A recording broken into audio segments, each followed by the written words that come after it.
Pokoknya ada aja lah alasan si Ana ini, Wak. Tapi jelas waktu itu pihak hotel ini nggak sesabar yang Howard tadi, Wak. Lebih tegas mereka. Mereka sama sekali tidak mau menerima perkataannya si Ana dan memaksa Ana, enggak Bu, Ibu harus bayar sekarang juga. Kalau Ibu nggak bayar, mohon maaf nih Bu ya, kami akan melibatkan polisi. Jadi mending Bu bayar sekarang. Hai, wassalamualaikum warahmatullahi wabarakatuh. Terima kasih sudah klik video ini. Oke, jadi di Selasa malam ini aku akan menceritakan kisah seorang gadis muda yang mengaku sebagai seorang pewaris kekayaan yang berasal dari Jerman. Nah, antara tahun 2013 dan 2013 antara tahun 2013 sampai 2017, Wak, gadis muda ini telah berhasil meyakinkan banyak sekali orang penting di New York untuk bisa membantu mewujudkan mimpinya. Sampai akhirnya di satu titik dia ini pun akhirnya ditangkap dan diadili dengan dakwaan penipuan karena telah merugikan banyak sekali pihak sampai lebih dari 200.000 US dollar atau senilai sekitar 2,9 miliar, Wak. Dan kisah ini seru kali pastinya, sampai saking serunya nih ya, pihak Netflix pun bikin dokudramanya, Wak, tentang dia. Jadi dokudrama ini kan semacam dokumenter yang memang ditambahin bumbu-bumbu drama gitulah. Jadi memang agak dilebay-lebayin gitu. Jadi beneran pewaris kekayaan atau penipu dia nih? Penasaran kalian kan? Jadi tanpa berlama-lama kita langsung masuk aja ke kisahnya, check it out.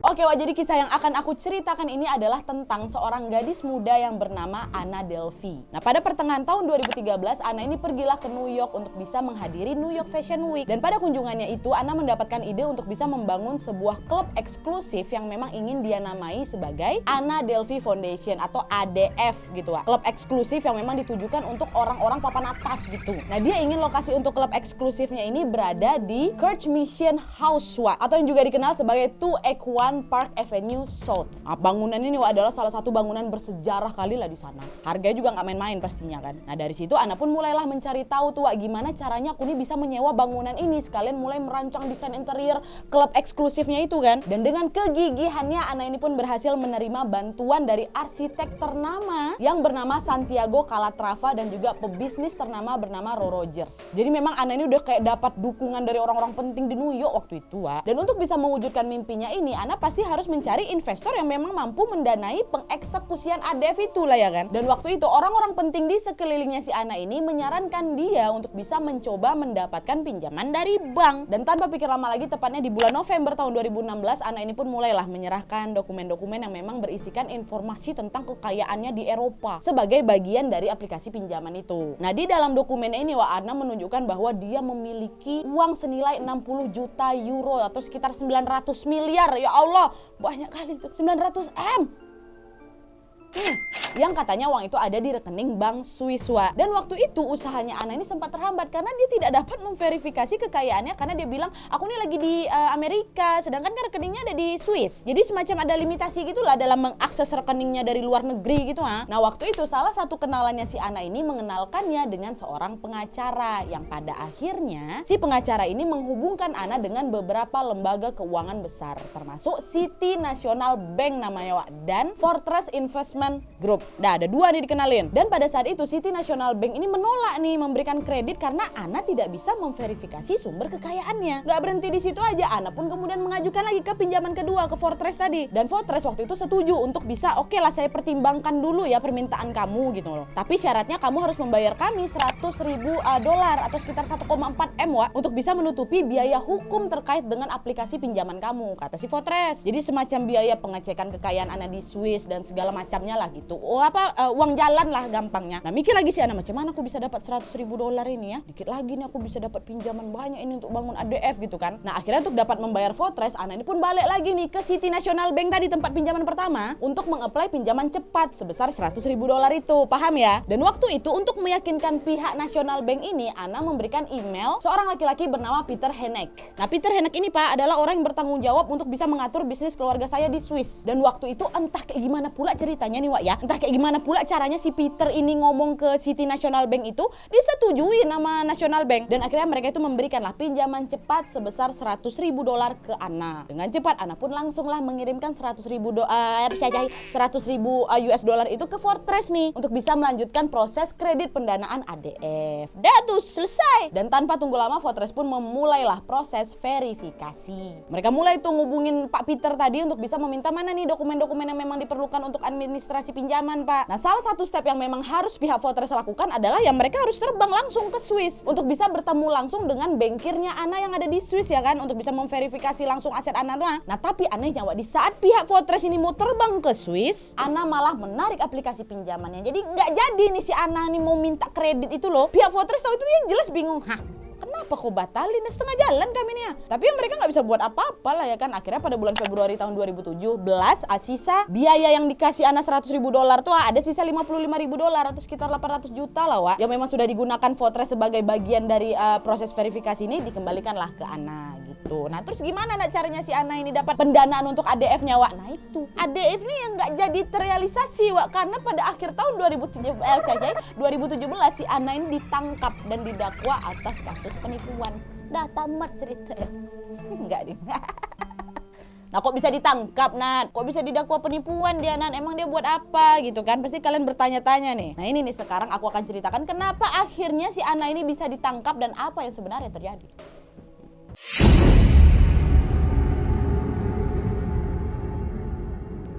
Nah jadi Wak, kan pada pertengahan tahun 2013 itu Ana kan sempat menghadiri New York Fashion Week kan. Nah waktu itu di saat dia berkenalan sama orang-orang penting di sana, Ana mengenalkan dirinya sebagai salah seorang pewaris kekayaan yang berasal dari Jerman. Mungkin karena memang penampilan dan pembawaannya juga banyak pula orang yang percaya sama si Ana. Ana pun mulailah masuk ke kalangan elitnya di New York Wak. Dia jadi sering hangout sama orang-orang penting di New York, sama bisnismen, sama penyanyi, sama koki ternama, sama arsitek terkenal, bankir, pokoknya orang-orang penting lah gitu. Nah tapi waktu dia sering hangout ini Wak, Ana nih sering kali minta nginep di rumah orang-orang yang baru dia kenal tuh. Nah sebagian dari kenalannya memang sempat memberikan tempat tuh untuk si Ana ini tidur, tapi beberapa lain jelas juga menolak permintaan Ana. Orang baru kenal kok bisa-bisanya kok minta tempat tinggal sama aku. Ana kan orang baru juga hitungannya dan mereka tidak begitu mengenal Ana. Jadi ada juga beberapa yang nolak permintaan dia tuh. Dan selain itu juga Wak, Ana ini juga sering meminta kenalan-kenalannya ini untuk membayar pengeluarannya. Biasanya nanti tuh Ana akan beralasan bahwa maaf ya aku lupa bawa dompet aku, atau nanti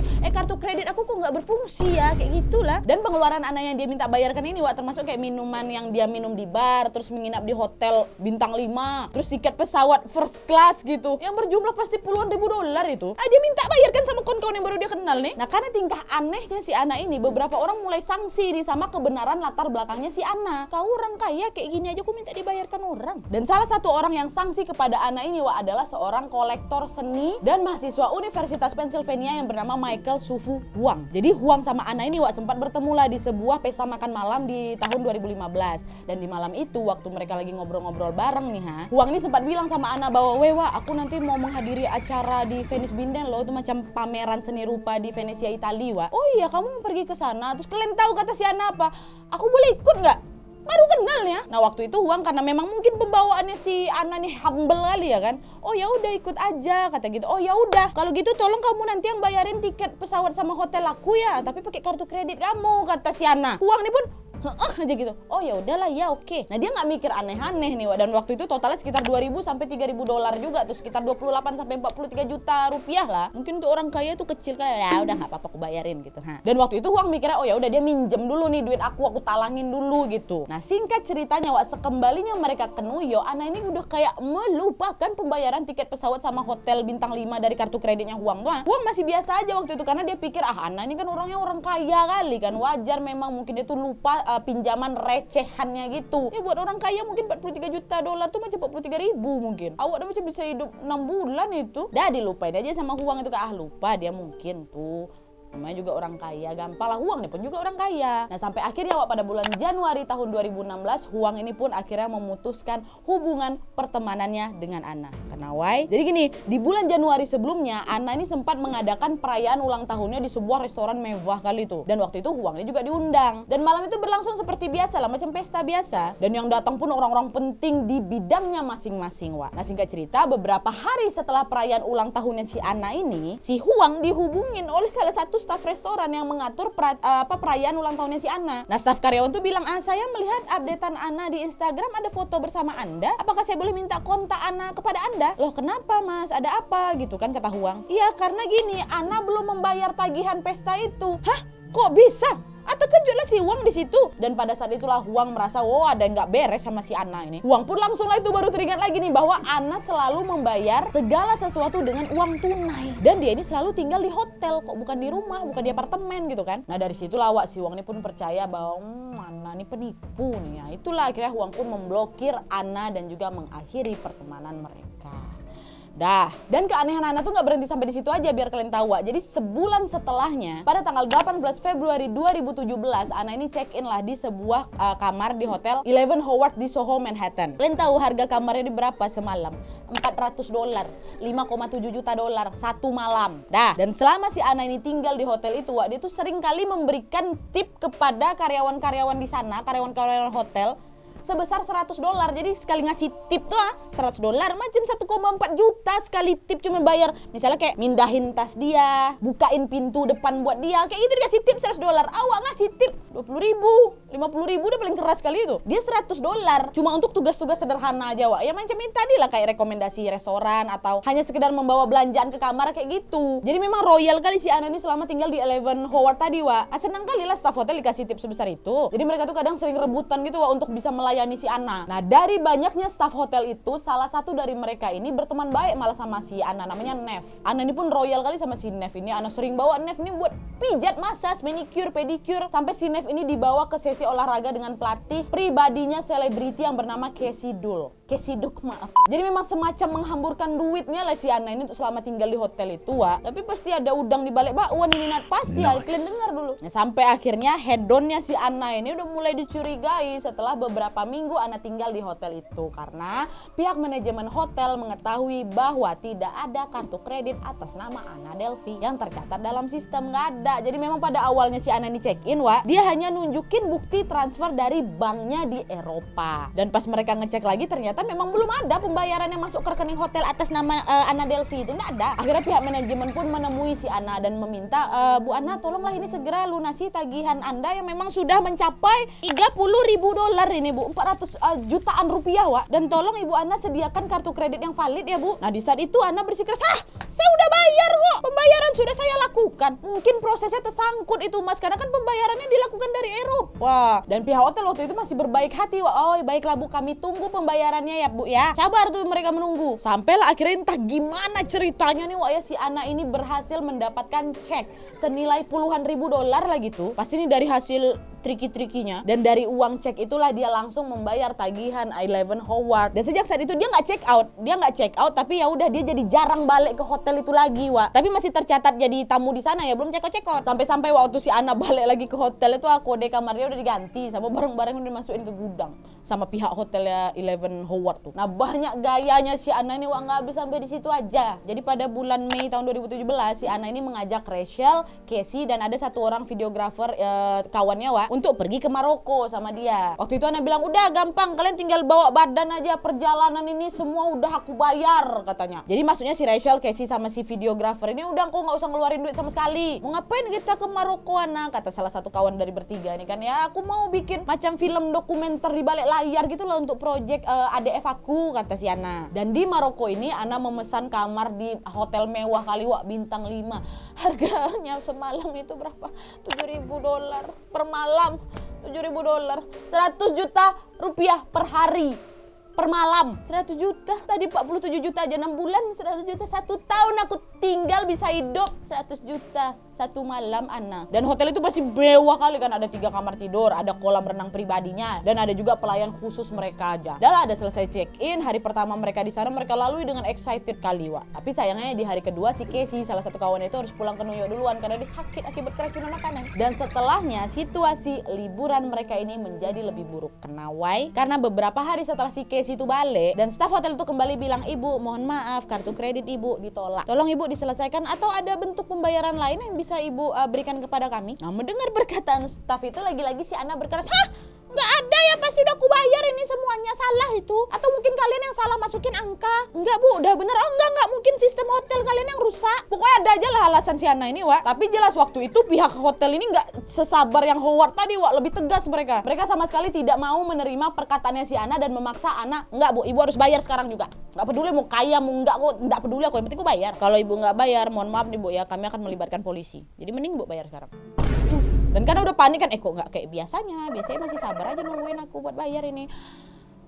Ya udahlah, akhirnya si Ana mutar otak, dia meyakinkan Rachel temannya itu untuk bisa, Wak tolonglah aku bayar dulu tagihan hotelnya. Berapa memang tagihannya Wak, kata si Rachel kan. $62.000 aja. $62.000 aja. Udah mau 1 M itu kawan. 900 juta rupiah itu. 900 juta. Nginep di hotel. Kok bisa sebanyak itu, Wak? Ya gimana nggak, Wak, tagihannya itu termasuk barang-barang yang memang mereka beli atau Ana beli pada saat tur pribadi mereka di Mojerel Garden. Jadi macam tempat wisata gitulah di sana. Kan di Mojerel Garden, Wak. Iya memang di Mojerel Garden, tapi di saat dikasih tagihan dia bilang, "Oh, udah, taruh di bill room saya aja," gitu. Masukin aja bill kamar tuh gitu terus saya sampailah itu 900 juta. Nah, Rachel yang dengar itu, ya Allah, $60.000. Gimana nih? Tapi Rachel ini juga takut nanti berurusan sama polisi juga kan. Dan akhirnya si Rachel ini pun menggunakan kartu kredit kantornya dan kartu kredit pribadinya. Karena memang gak cukup 1 kartu kredit aja, Wak. Pakainya lah 2 kartu kredit itu untuk membayar tagihannya si Ana. Kawannya ditumbalin. Dan waktu itu Ana berjanji sama si Rachel, udah kau tenang aja, pasti bakal ku ganti uangku. Tuh kan kau tahu aku siapa, Wak. Kau tahu duit aku kayak gimana kan, udah kau tenang aja. Nanti waktu kita udah balik langsung ku transfer, dah tenang kau. Nah, melihat situasi semakin tidak menyenangkan di Maroko itu, si Rachel sama si videografer kawannya satu lagi tuh, mereka pun memutuskan, udahlah weh, kita balik duluan aja yuk, Wan. Dibanding apa-apa lagi. Aku pun gak ada duit lagi, kata si Rachel. Iyalah, gak betul si Ana nih. Udah balik lah mereka duluan. Nah, Ana gak ikut balik. Enggak. Ana masih memutuskan untuk stay di Maroko. Setelah dari hotel tuh, pasti dia malu apa kayak gimana kan, dia pindah lah itu ke Kasmah Tamadot namanya. Terus dia pindah lagi ke Four Seasons Hotel. Terus pindah lagi ke hotel mewah. Masih hotel-hotel mewah aja. Tapi gimana nak cara dibayarnya? Waktu itu gak ada otak si Ana nih. Dia telepon si Casey yang balik ke keracunan makanan tuh, ada telepon, "Wewa, tolong bayarin hotel aku sama bayarin tiket ya, soalnya di sini nggak bisa pembayaran, nggak tahu kenapa, nanti waktu balik New York aku ganti." Nah, Casey yang tahu kalau si Ana nih gaya hidupnya mewah kali, nggak mungkin nggak bisa bayar nih, karena akhirnya dia setuju aja tuh untuk ngebayarin si Ana, Wak. Dan ngelunjaknya si Ana ini udah minta tolong dibayarin, dia pun minta dibayarin tiket pesawat first class. Udah lah tuh ya kan. Gak lama kemudian dia balik lagi nih ke New York. Ana pun pindah lagi ke hotel Big Man. Dia kan gak bisa balik ke Howard lagi tuh, orang barang-barang udah dikeluarin kok. Dah tinggal ya di hotel itu selama 20 hari. Terus nanti di bulan Juni tahun 2017, setelah mengumpulkan tagihan sebesar $11.518 atau sekitar 165 jutaan dan gagal membayar lagi, Ana dia diusir lah langsung. Pindah dia lagi tuh ke hotel New York Union Square, dan lagi-lagi gagal lagi membayar tagihan sekitar 7 juta rupiah. Wah, turun nih. Ana diusir lagi kan. Selain dia nggak bisa bayar tagihan, dia pun didakwa karena sudah melakukan pencurian layanan. Dan setelah itu Ana jadi tunawisma. Wah, bayangkan sama kalian, Ana jadi tunawisma. Dari yang dia sewa satu malam itu 100 juta, jadi nggak punya tempat tinggal deh tuh. Atau gimana utang dia sama si Rachel dibayar, Wak. Dibayar sama si Ana, tapi cuma $5.000. 72 juta rupiah cuma, Wak, dari total 900 juta tuh, seperempat deh pun nggak sampai ya, nah. $5.000. Rachel waktu itu apa nggak pusing kali kalau kalian lah di posisi Rachel, kalian pinjam kartu kredit kantor kalian cuma buat nemanin gaya hidup kawan kalian nggak tahu diri deh. Rachel sampai minjem uang, Wak, ke kawan-kawannya cuma untuk sekedar membayar sewa rumah ya, karena dia udah nggak ada duit lagi. Dan untungnya juga nih, Wak, bagi Rachel, entah karena alasan yang kuat nih, American Express atau kartu kreditnya si Rachel itu langsung menghapus sekitar $52.000 atau hampir 750 juta rupiah dari tagihan yang pertama tuh, dihapus tuh langsung sama American Express. Dan Rachel waktu itu juga sempat menghubungi kenalan lain yang juga meminjamkan uang kepada Ana, tapi juga memang nggak dilunasi. Semua kenalan-kenalan si Rachel ini, Wak, ternyata telah mendengar cerita latar belakang yang berbeda-beda tentang dugaan kekayaan orang tuanya si Ana. Akhirnya pada saat itu Rachel pun menyadari bahwa kau sedang menipu aku, Ana. Jahat kau. Dari situlah Rachel pun akhirnya memutuskan untuk melaporkan Ana ini ke polisi. Pertama dia telan-telan aja, Wak, dia masih nganggap kawannya itu kan, udah nggak betul kau nih ku laporin, kok polisi dilaporin betul. Dan memang, Wak, tidak lama kemudian si Ana ini pun akhirnya ditangkap polisi. Nah, dari semua cerita ini makin penasaran kalian kan, sebenarnya siapa si Ana Delvey ini? Nah, ini aku kasih tahu, Wak.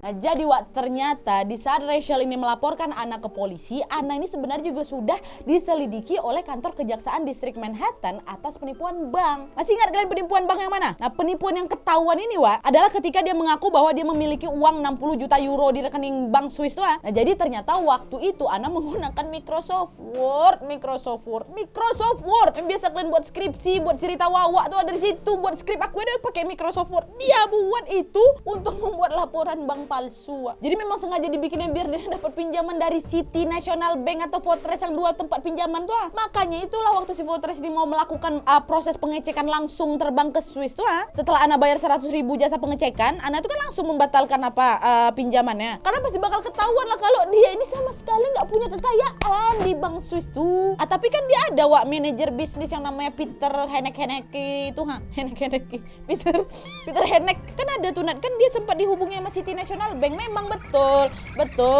City National Bank hubungi Peter betul. Itu berarti ada dunia nggak ada karena biar kalian tahu si Peter ini pun orang palsu. Manajer bisnis keluarga si Anna ini nggak ada.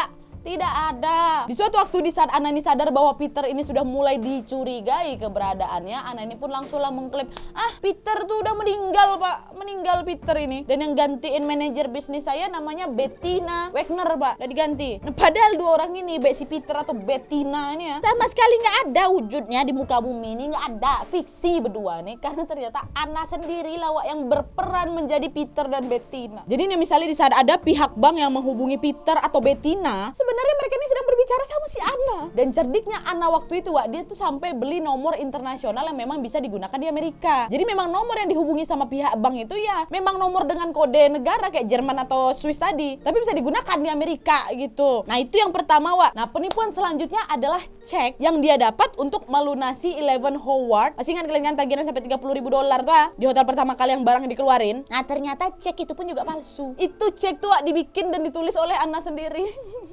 Dan selain itu juga konfirmasi transfer dari Deutsche Bank untuk bisa menyewa private jet dan juga pembayaran kamar-kamar hotel lainnya tuh juga palsu. Jadi memang dibikin sendiri bukti transferan tuh sama si Ana Nah terus duit-duit yang udah diambil dipakai buat apa? Aduh sayang buat pakai hura-hura lah. Beli pakaian mewah, barang elektronik, buat ke salon, raktir kawan ya pokoknya hedon gitu lah hidup ya. Serah dia lah. Intinya uang itu dipakai bukan untuk keperluannya dia, tapi lebih untuk memenuhi gaya hidupnya yang mewah. Menang gaya kalah nasib, itu kata orang Melayu tuh. Nah jadi gitu ya, udah banyak kali bukti yang masuk ke kepolisian tentang si Ana ini.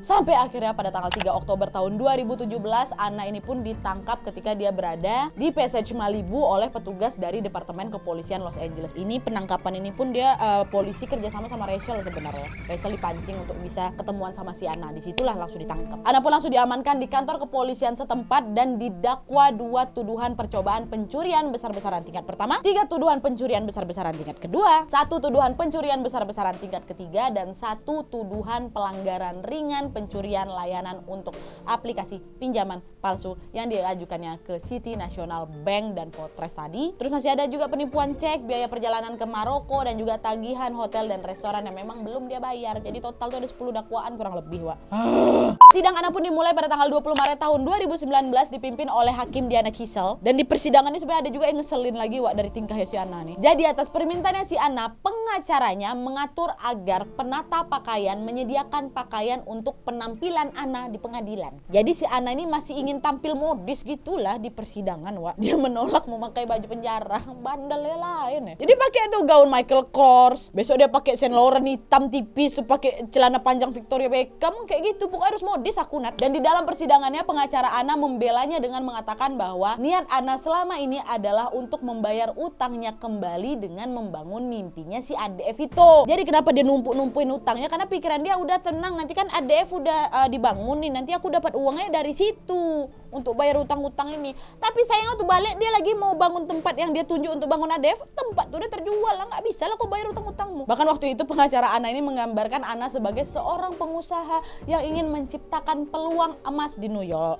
Tapi jelas pembelaan dari pengacaranya si Ana ini tidak dapat menyelamatkan si Ana, karena pada tanggal 25 April tahun 2019 setelah berunding selama 2 hari, juri pun memutuskan Ana bersalah atas 8 dakwaan. Ana dinyatakan bersalah atas 2 dakwaan percobaan pencurian besar-besaran tingkat pertama terkait dengan aplikasi pinjaman dengan City National Bank, dan 1 pencurian tingkat kedua terkait dengan dugaan pencurian $62.000 dari Rachel kawannya tuh di Maroko. Dan pada tanggal 9 Mei tahun 2019 Ana divonis 4 hingga 12 tahun penjara dan diperintahkan untuk membayar ganti rugi sebesar $298.000 atau sekitar 4,2 miliar. Nah gimana cara dia bayar denda tuh Nat? Nah ingat kan kalian di awal video kan sempat bilang Netflix bikin doku drama namanya tentang Ana kan. Nah dari kesepakatan inilah Wak, kemudian Ana pun mampulah membayar dendanya itu ya dari uang dia di Netflix. Karena waktu itu dia dapat sekitar $320.000 Wak, 4,6 M. Dibayarlah itu $29.800. Terus sisanya diizinkan oleh pengadilan untuk disimpan sama Ana. Jadi sekitar 22.000 sisanya lah 300 jutaan ya, dia simpan tuh boleh. Dan setelah persidangan Ana pun ditempatkan di fasilitas permasyarakatan Albion. Dan pada tanggal 11 Februari tahun 2021 Ana pun dibebaskan dari penjara dengan pembebasan bersyarat Wak. Dan 6 minggu setelah pembebasannya di tanggal 25 Maret 2021 dia ditahan balik oleh Immigration and Custom Enforcement atau ICE karena masalah visa. Dan dia saat ini di mana Nat? Masih di penjara Wak, di Courtney, New Jersey oleh ICE tadi untuk menunggu dideportasi ke Jerman. Ya Allah. Nah sebelum aku tutup nih Wak ya, masih ada satu lagi pertanyaan besar yang mungkin masih menyisa di hati kalian kan. Nah jadi sebenarnya Ana ini betulan pewaris kaya dari Jerman apa gimana ini Nat? Jawabannya tentu tidak. Jadi Wak, ini sedikit aja latar belakang si Ana biar kalian tahu dia ini siapa sebenarnya ya. Jadi si Ana ini lahir tanggal 23 Januari 1991 dengan nama asli Anas Horikin Wak. Ayahnya yang bernama Vedim bekerja sebagai supir truk, sementara mamanya memiliki sebuah toko kecil. Tahun 2007 ketika Ana ini berusia 16 tahun, keluarga ini pindahlah ke North Rhine-Westphalia, Jerman, dan di sana ayahnya bekerja di sebuah perusahaan transportasi hingga perusahaan tersebut pun bangkrut di tahun 2013.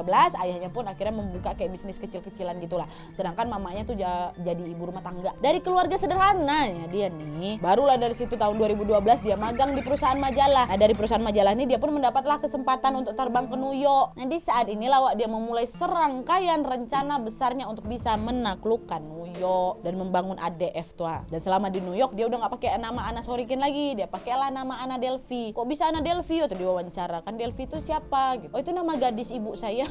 Padahal setelah dikonfirmasi ke mama bapak ya, nggak tahu saya Delphi itu siapa Pak, kata mama. Mereka sama sekali tidak mengenali nama Delphi gitu. Kasihan orang tua ya jadinya kalau kayak gini kan. Iya nah. Oke Wak, jadi itu tadi kisah tentang Ana Delphi Horikin ini. Pintar tapi gimana ya? Kenapa aku bilang pintar? Ini bukan pintar dalam mode yang bagus, pintarnya jalur salah ini. Dia pintar bisa menipu banyak hotel-hotel yang mungkin sistemnya pasti udah canggih kali. Dia kasih cek, dia kasih bukti transfer, masuk dia pakai pesawat pribadi, lulus. Bisa sampai pakai Microsoft Word. Ini kurang lebih kisahnya kayak Catch Me If You Can. Wah, aduh siapa tuh ya, sampai akhirnya si bapak ini dia udah nyamar jadi pilot, jadi pengacara, jadi apa-apa cuma dengan menggunakan cek palsu. Sekarang dia direkrut sama FBI. Bisa jadi si Ana ini juga bisa direkrut sama FBI karena dia bisa semahir itu buat cek palsu, buat bukti transferan palsu. Ya direkrut bukan untuk buat palsunya itu enggak, tapi kan dia bisa ngecek. Nah, ini palsu nih, Pak. Sebagai orang yang ahli lah gitu untuk bisa menentukan itu cek palsu atau tidak gitu kan. Siapa tahu setelah si Ana ini keluar dia dilirik sama FBI. Tapi yang jelas aku pengen kali dengar pendapat kalian tentang kasusnya si Ana Delphi ini. Kalian boleh tulis semua pendapat kalian di kolom komentar di bawah. Dan buat kalian yang penasaran dengan film dokudramanya si Ana ini di Netflix, langsung aja cari judulnya Inventing Ana. Oke wajah, sampai sini dulu videonya. Terima kasih banyak yang sudah menonton. Kalau kalian suka video ini, klik like-nya. Jangan lupa komen di bawah untuk ide dan saran-saran untuk video selanjutnya. Jangan lupa nyalain notifikasinya supaya kalian tahu kalau aku upload video baru. And as always, jangan lupa klik tombol subscribe supaya kalian sama-sama tahu informasi menarik dan menegangkan dari channel aku. See you next video. Bye.